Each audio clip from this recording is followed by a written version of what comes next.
Everyone welcome back to my channel Ratna Mondal. তোমরা সকলে কেমন আছো? অবশ্যই কমেন্টে জানিও। আমি তো খুব ভালো আছি। আর আজকে কিন্তু সকাল থেকে ভিডিওটা স্টার্ট করলাম, কারণ আজকে আমার এক্সামের সেকেন্ড ডে। তো চলো বেশি বকবক না করে আগে রেডি হয়ে নিই। আর তোমরা কিন্তু ভিডিওটা কেউ স্কিপ করবো না, ভিডিওটা খুব ইন্টারেস্টিং হতে চলেছে, ভিডিওটা দেখতে থাকো। তো চলো রেডি হয়ে দেন কথা হচ্ছে। দেখতেই পারছো আমি কিন্তু কলেজ যাওয়ার জন্য পুরোপুরি রেডি হয়ে নিয়েছি। আর বেশি বকবক করবো না, এমনি আমি 10 মিনিট লেট করে ফেলেছি। এবার যদি আমি না বেরোই, বাইরে মেঘের অবস্থা প্রচুর খারাপ, বৃষ্টি হচ্ছে গুড়ি গুড়ি, বাট কিছু করার নেই, আমার এই ট্রেনটা ধরতেই হবে। এই ট্রেনটা ধরার জন্য আমার এক্ষুনি এই মুহূর্তে বেরোতে হবে। তারপরেও আমি না বেরিয়ে তোমাদের সময় দিচ্ছি, বুঝতেই পারছো আমার কাছে কতটা ইম্পর্টেন্ট তোমরা। তো চলো আমি আর বেশি বকবক না করে এবার বেরোই, নাহলে সত্যি এবার ট্রেনটা ফেল করবো। আমি কিন্তু সবে স্টেশনে এসেছি। স্টেশনে এসে ওয়েট করছিলাম ট্রেনের জন্য। রেগুলার ট্রেন লেট করে, আর আমি এইভাবেই ট্রেনের জন্য ওয়েট করে করে করে করে জাস্ট পাগল হয়ে যাই। দেন আমি কিন্তু নেমে গেছি বনগাঁ স্টেশন। বনগাঁ স্টেশন নেমে এখন আমার জোর পায়ে এখান থেকে হেঁটে যেতে হবে। এখান থেকে মিনিমাম 10 মিনিট আমাকে হেঁটে যেতে হবে। হেঁটে যাওয়ার পরে কিন্তু টোটো ধরে তারপরে আমার কলেজের সামনে যেতে হবে। মানে বুঝতে পারছো কতটা স্ট্রাগল। হ্যাঁ, প্রত্যেকবার বনগাঁয় পরীক্ষা পড়লে এতটা পরিমাণ স্ট্রাগল করেই যাই। তারপরে তো কলেজের সামনে ভিড়ভাড় আছেই, কি জানি আজকে ভিড় হবে কি না হবে। তো সেই দিকে আমি ধ্যান না দিয়ে একটা টোটো ধরে নিলাম। টোটো ধরার পর আমি কিন্তু টিক করে সামনের দিকে এগোচ্ছি বলতে কলেজের দিকে এগোচ্ছি। কলেজের দিকে কেন এগোচ্ছি? আমার এক্সাম গাইজ। আজকে আমার এক্সাম, বেঙ্গলি এক্সাম। কি এক্সাম দেবো কোনো কিছু জানি না। যাওয়ার আগে বাবার দর্শন হয়ে গেল, বাবাকে নমস্কার করলাম, বললাম বাবা এইবারের মতন আমাকে পাশ করিয়ে দাও, দেন এরপর থেকে আমি বই পড়বো। সেটা বলে কিন্তু আমি সামনের দিকে এগিয়ে চলে এসেছি। দেখতেই পারছো অনেকটা দূর চলে এসেছি, মানে বাটার মোড় অবধি চলে এসেছি। এখান থেকে কলেজ বেশিক্ষণ না, ওই ধরো 5.5 মিনিটের মতন লাগবে।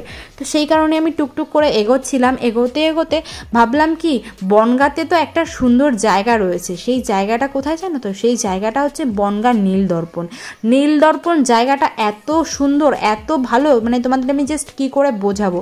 আমি জানি না আমার ফার্স্ট ব্লগ বলতে আমার যেদিন এক্সাম ছিল, এক্সামের দিন আমি তোমাদের সঙ্গে নীলদর্পণটা শেয়ার করেছি কিনা বা লাইভে আমি দেখিয়েছি কিনা, আমার কিন্তু কিছুই মনে নেই। তো সেই কারণে আমি কিন্তু আবারও আজকে নীলদর্পণের সামনে চলে এসেছি। যেহেতু আমাদের দীনবন্ধু কলেজের সিট পড়েছে, দীনবন্ধু কলেজটা কিন্তু একদম শ্মশানের পাশে, মানে শ্মশান রোড বলতে পারো, বনগাঁ যে শ্মশান, সেই শ্মশানের ওখানটায়। তো তার আগে কিন্তু নীলদর্পণ পড়ে। আর নীলদর্পণ জায়গাটা জাস্ট অমাইক। এখানে কি সুন্দর করে লেখা আছে আই লাভ বনগাঁ। বনগাঁ জায়গাটা সত্যি অনেক সুন্দর। তোমরা যারা বনগাঁর বাসিন্দার তারা তো জানোই, নতুন করে কিছু বলার নেই।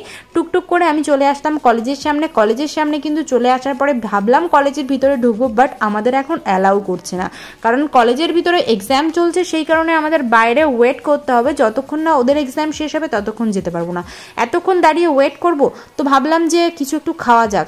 যেমন ভাবনা তেমন কাজ। এদিকে আমার একটা ফ্রেন্ড নিয়ে এসে সুন্দর বেদানা, তোর বেদানা দিয়েই আমরা সবাই মিলে টিফিন করলাম একটুখানি। টিফিন করার পর এখন আমার প্রচুর পরিমাণ টেনশন হচ্ছে যে আমি কি লিখবো পরীক্ষায়, বাংলায় কি লিখবো আমি, কি আসবে, কি আসতে পারে, এইসব নিয়ে প্রচুর হ্যারাসমেন্ট, প্রচুর টেনশন করছিলাম আমি। দেন ভাবলাম এই ভিড় ঠেলে আমি কি করে যাব সামনে। মানে সবার হাতে অ্যাডমিট কার্ড, দেখতে পাচ্ছ admit card mandatory, admit card লাগবেই। আমরা ভিতরে ঢুকতে পারছিলাম না, জাস্ট একটা মারামারি হয়ে যাচ্ছিল। এত খারাপ অবস্থা হয়েছে জানো।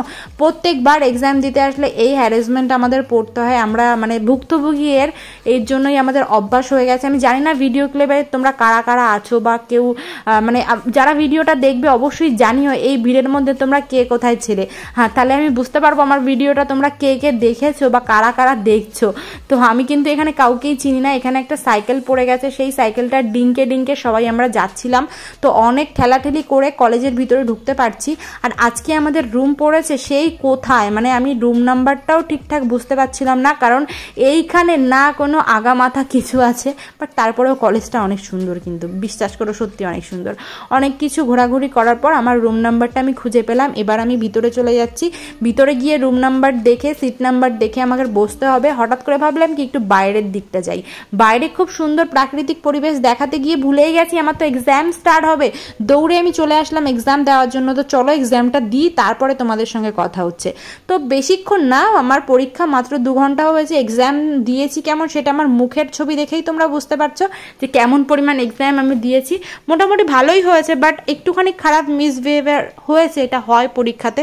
তো জানি না কি হবে, ভগবানের ইচ্ছা থাকলে অবশ্যই পাশ করে যাব। লিখেছি, কিছু বাদ দিইনি, বাট জানি না কি হবে। তো যাই হোক, এবার আমি বাইরের দিকে বেরোচ্ছি। এবার আমাকে টোটো ধরতে হবে, টোটো ধরে আবার যতটা রাস্তা আমি এসি ততটা রাস্তা আমার যেতে হবে। না না না, তোমাদের কষ্ট দিচ্ছি না, যে যতটুকু রাস্তা এসেছি ততটুকু রাস্তা তোমাদের সঙ্গে শেয়ার করব, সেটা তোমাদের আবারও দেখাবো, সেই রকম করবো না, তাহলে তো ভিডিওতে সব একই কন্টেন্ট দেখানো হলো, তাই না? তো সেই কারণে তোমাদের আর সেই ক্লিপ দেখাবো না। তো এখানটায় টোটোতে হয়ে যায় ঝামেলা, মানে এইটুকু একটা রাস্তা, এর মধ্যে মানুষ টোটো ঢোকায় 3টে, তারপরে যায় মানুষ সাইকেল নিয়ে, ভ্যান নিয়ে, দেন তো ঝামেলা অশান্তি হতেই থাকে। কতগুলো যে অ্যাক্সিডেন্ট হয় এখানটায়, মানে জাস্ট ধারণা করতে পারবে না। তো সেই টোটোর হিস্ট্রি তোমাদের আর নাই শোনালাম। তো আমি চলে আসলাম স্টেশনে, মানে আমাদের বনগাঁ স্টেশন। আর আমি কিন্তু টিকিট কাটিনি, মানে এমনি আমি টিকিট কাটি, বাট এখন যেহেতু আমি এক্সাম দিতে এসেছি, তো এক্সামের কারণে হচ্ছে আমি টিকিটটা কাটিনি। তো আমি কিন্তু দেখো চলে এসেছি স্টেশনে, আর আস্তে আস্তে ট্রেনটা ঢুকছে, মানে এইটা হচ্ছে শিয়ালদা টু বনগাঁ লোকাল, মানে শিয়ালদার থেকে বনগাঁ ট্রেনটা ঢুকছে। বনগাঁতে প্রায় 20 মিনিটের মতন স্টে করবে, দেন এই ট্রেনটাই আবার যাবে শিয়ালদা অথবা বারাসাত লোকাল। যেহেতু আমি জানি না এটা কোন লোকাল, সেই কারণে কিন্তু আমি তোমাদের বলতে পারলাম না। তো যেহেতু ট্রেনটা ঢুকেই গেছে, এবার আমার ট্রেনে সুন্দর দেখে একটা সিট নিয়ে বসতে হবে। আমার ভালোবাসার শহর বনগাঁ, তাই তোমাদের একটু বনগাঁটা দেখিয়ে নিলাম। তোমরা কারা কারা এই বনগাঁ থেকে আমার ভিডিও দেখো অবশ্যই আমাকে কমেন্টে জানিও। আর কি বলবো, অনেক বকবক করে ফেললাম। ট্রেনের মধ্যে উঠেও পড়েছি, দেখো ট্রেনের সিগন্যালটা এখনও রেড রয়েছে। এই বনগাঁয় কিন্তু আমার অনেক পুরনো স্মৃতি রয়েছে, যে স্মৃতিগুলো আমি তোমাদের পরে একটা ব্লগে বলবো। তো ট্রেনটা ছেড়ে দিল, এবার আমি যাচ্ছি বাড়ির দিকে। বাড়িতে গিয়ে কি করব, সবার প্রথমে হাত মুখ ধুয়ে একটা ঘুম দেব, দেন কিছু হবে। কারণ আজকে আমার এক্সাম ছিল 2টোর থেকে, শেষ হয়েছে 4টের সময়, 5টার ট্রেন ধরে আমি বাড়িতে যাচ্ছি, মানে বুঝতে পারছো সেই সন্ধ্যা হয়ে যাবে আমার বাড়ি যেতে যেতে গাইস। মানে আর কিছু ভাল লাগছে না। ফাইনালি ঠাকুরনগর নেমে আমি এবার বাড়ির দিকে যাই। আর আমার আজকের ভিডিওটা তোমাদের কেমন লেগেছে সেটা কিন্তু কমেন্টে জানাতে ভুলবে না। ভালো লাগলে একটা লাইক করবে, কমেন্ট করবে, শেয়ার করবে, চ্যানেলে নতুন হলে সাবস্ক্রাইব। টাটা।